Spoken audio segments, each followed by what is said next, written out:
Hey guys, what is up? It is me, Pagey, here once again with another video on The Flash. I was going to say season 9, but I think it might just be The Flash as a whole because we're going to go over a piece today which is really wrapping up The Flash, especially from Grant Gustin's perspective. And it is a bit emotional in certain parts. Now, we're not going to go through the entire thing because it's a really long piece and we'll be here for a while. And a little bit, some of it just gets really into like repetitive stuff that's been brought up before, but I really wanted to just include the stuff that I thought mattered, that gave you a bit of a viewpoint from where it began, you know, what happened throughout it and where it's ending and everything like that. So yeah, you might need a box of tissues, but I don't know. But just to start off before we get into the actual piece, they did release some promo images, which you might be able to see on screen right now. The first one is of the Flash and Jay Garrick together, which is really cool. This is exclusives that were a part of this piece. Then we do get a villain lineup of the speedsters, all unmasked. We have Zoom, Godspeed, and Reverse Flash, with us getting the confirmation that Karan Oberoi, who played Godspeed back in season 7, is back as Godspeed. That wasn't too, we weren't too sure if that was the case, but now it's been confirmed. Then we just have a farewell scene. I'm pretty sure this looks like a farewell scene. I think this is just going to be Keone leaving. I'm not too sure though, but it feels like it's a farewell scene. And then we do have something that I think is going to be probably in the last portions of this episode in I guess the series as a whole, which looks to be like Iris giving birth to what we can assume is baby Nora. So yeah, there's just some promo images to kick off the video. So Grant appeared in a clip for Entertainment Weekly's piece on the Flash rolling, or running up or running its final lap or crossing the finish line. And you can see it on screen right now. And it's him packing up various pieces of equipment and different props from the beginning of the show right up until the end, including the helmet from the Flash pilot, the golden boots, his like little name plaque that was in the CCPD, and even the goddamn Flash ring. And I must say, this is a very emotional thing. You wouldn't be able to have heard wouldn't have been able to hear the audio. And it's the very slow piano music of the Flash theme song. It's a very emotional. I think it'd be very, very weird if you were a Flash fan and watched that, especially with the music on social media, and didn't just get some form of waterworks. Like, I'm not saying you have to flat out cry, but just tear off a bit. I have to admit, I teared off a bit watching it. I was like, it just feels like you're saying goodbye to a friend. It's very weird. It's like, it's almost like a constant that most people would realize or think or like admit to in the past, roughly a decade, if not exactly a decade, because Grant appeared in Arrow back in 2013, now in 2023, but it's goodbye. Like, this is it. Like this feels like the goodbye piece. Of course, we still have the finale in this coming week, but this feels like the goodbye. That video right there, it feels like you're saying goodbye, and it feels so weird. So yeah, it's emotional. It makes you want to tear up, and I wouldn't slam anyone if they actually bawl their eyes out, because I can completely understand, but it definitely makes you tear up a bit. But Grant actually had to say this about that clip, and something that he might have slid into his pockets, maybe a little gold item that goes on your finger. I knew I was going to keep one thing, but I didn't know that it was going to be the ring. Right as we were finishing, I was like, this is going to stay in my pocket. Now it's in a drawer at home with all of my important jewelry. I put it on actually the other day. It doesn't matter to him that the ring doesn't actually fit. I have fat knuckles and skinny fingers. I just wanted to keep a piece of Barry Allen with me forever. Now, Grant, of course, first debuted as Barry Allen back in Arrow's second season in 2013, 10 years ago, before spinning off into his own series, beginning the CW's interconnected comic book universe that has now been dubbed the Arrowverse to fans. 5 more shows, 2 web series, and 9 official big crossover events later, and the Arrowverse is one of the biggest and most complex shared universes on television. When it came to the greater Arrowverse, the scale of it was something that was really lost on me for the majority of the run, said Grant. It's something I won't fully understand or appreciate for years and years and years, to see what the impact that Greg Berlanti and Mark Guggenheim and all of those guys were able to have on the TV landscape. It was unlike anything that had ever been attempted in television. Super producer Greg Berlanti admits he had no idea what he was starting when he decided to introduce Barry Allen, minus those speedster powers, in the 2-part mid-season finale of Arrow's second season. We all love those characters so much, and as we began working on Arrow, more characters would come up and other possibilities opened up to us creatively.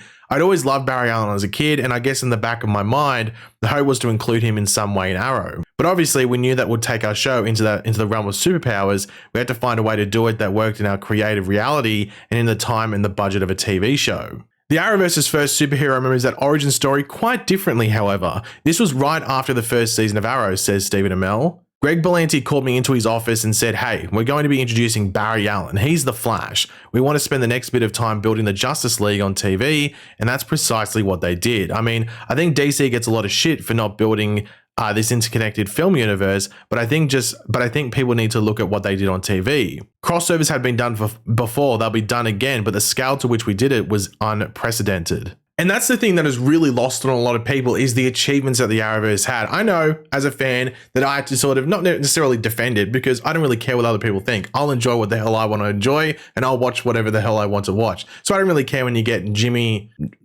Four Eyes or whatever it is going and running stupid stuff like that. I couldn't give a crap. I enjoy what I like to watch. But it's one of the things that people don't recognize is the achievements that the Arrowverse made. That it was able to not just have connected universes where characters crossed over, but to do it consistently over the years and introduce new elements and still make it work year by year by year with these crossovers. It's something that is never recognized, and it still blows my mind. And it wasn't just in those not random crossovers, but those planned crossovers, but you'd also get ones that would spout up throughout the season. You'd get Felicity going to Flash, you'd get Cisco going to Arrow, you would get someone from the Legends coming onto one of the other shows, or vice versa going to Legends. It happened all the time, and it was a really, really big achievement that is still not recognized, and you will never see it again. Especially now that the landscape is changing, you will never see it again. And I think it's something that a lot of people will take for granted and do take for granted until we're maybe not a year, but 5 years from now, and they'll look back and go, man, that was awesome, and we will never get anything like that again. Of course, there's things with like there's film folding into TV, like we're saying with the Marvel stuff and now the DCU stuff as well, but it's not the same. It's not the same, and I don't think there's a lot of the same connections with those characters. So the Arrowverse had that massive achievement, and it's something that will stay there forever. So it's something that they have to be proud of. And I mean, if you're someone like Grant Gustin, Stephen Amell, Melissa Benoist, Katie Lotz, some of those big players that were there from the beginning and somewhere in the right towards the end somewhere, Grant went from beginning of the whole crossover stuff right to the end. I mean, you'd be stoked that you're a part of that, television history. As the Arrowverse grew exponentially, it started to wrap up with Crisis on Infinite Earths airing, Arrow wrapping up, then Supergirl and Black Lightning in the year after that also wrapping up, and then Batwoman and Legends of Tomorrow being cancelled the year after that. And when Superman and Lois revealed it no longer existed on the same Earth where the shared universe took place, The Flash officially became the last standing Arrowverse series. So when Grant Gustin made the call to end The Flash after season 9, he unintentionally ended the Arrowverse along with it. As for why Gustin decided to hang up his supersuit after the 9th season, it just felt like time, he explains. A lot of people wanted us to get to 10 seasons, but in my mind, we did 10 years. It was 2013 when I was cast as Barry Allen, and we finished in 2023. We had done everything we needed to do, the characters were in a good place, and we had reached the conclusion. I just knew it was time for me to step away, have more time with my family, and just enter this next chapter of my life. But I think I would have really questioned my decision if they had done a season 10, if I knew the whole family was still together and I was somewhere else, so I'm glad we all finished at the same time. I'm not really a FOMO or fear of missing out person, but I would have for sure had FOMO about that.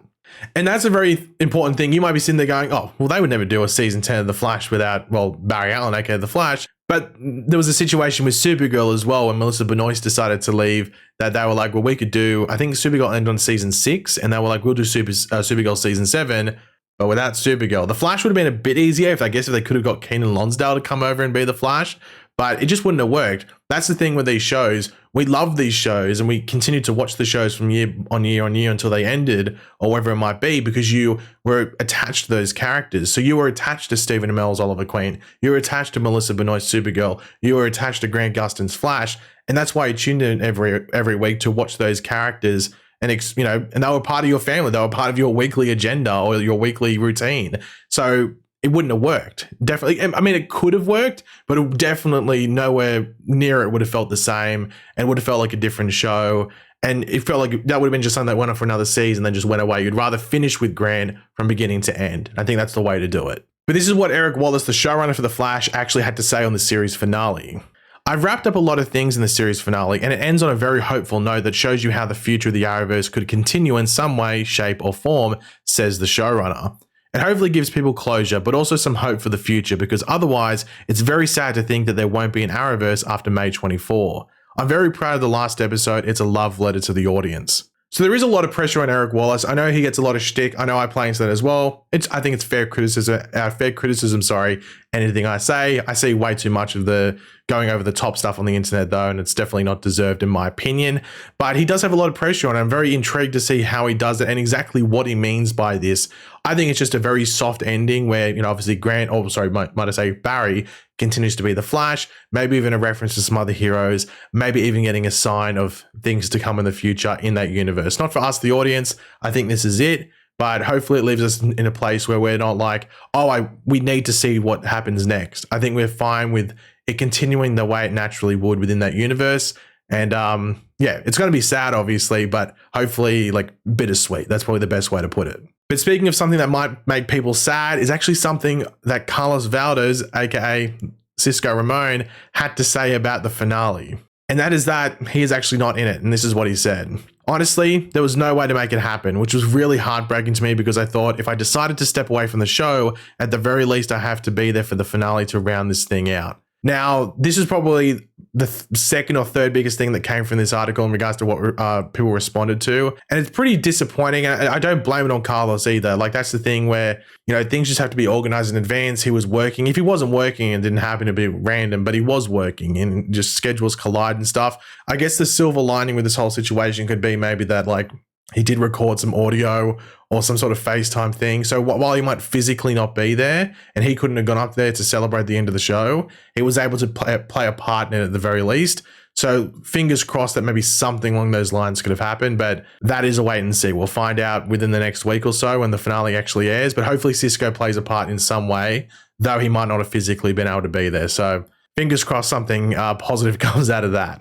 But the final thing to talk about from this article is actually Grant being actually finally excited to participate in like events and conventions and stuff, that he has like a much freer schedule now that the show's not on. We're still talking Flash. I'm still going to meet the Flash fans, and it's a new chapter of the Flash era now, so I don't think it's ever really going to end, he says. The filming chapter is closed, but I still get to be the Flash. He pauses, then smiles as he continues.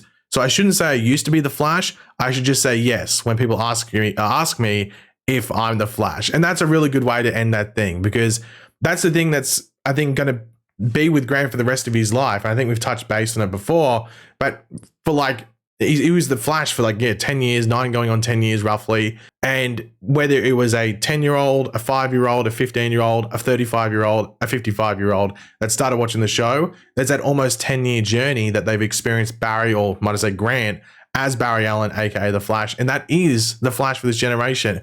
Like, I know we've got the Ezra Miller situation with, you know, Ezra playing Barry, but I don't think for like 90% of the audience that has even tasted like Grant as the Flash will accept that, or like think that Ezra is their Barry. So, and even going forward, you just don't know. Grant just has that hold on this era. And you see that with certain characters. But I think, I'm trying to think of like other characters. Like, I can only think of like how like Robert Downey Jr. is Iron Man, Grant Gustin is the Flash, and I think that's going to sit like that for quite a while. And if I was Grant, I'd be so proud of that and stoked and just be happy that that's your legacy, because it's one hell of a legacy to have. But yeah, guys, thanks for watching. As I said, there's much more to this article. If you want to read it, you can click the link in the description down below. There's much more with some other interviews with like Candace Patton, Danielle Panabaker, some of the other producers and stuff like that, some of the other actors, past and present as well. So yeah, click the link in the description down below if you want to go read the rest of it.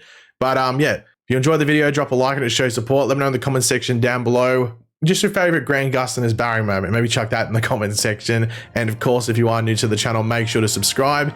And yeah, I'll catch you guys later. And goodbye.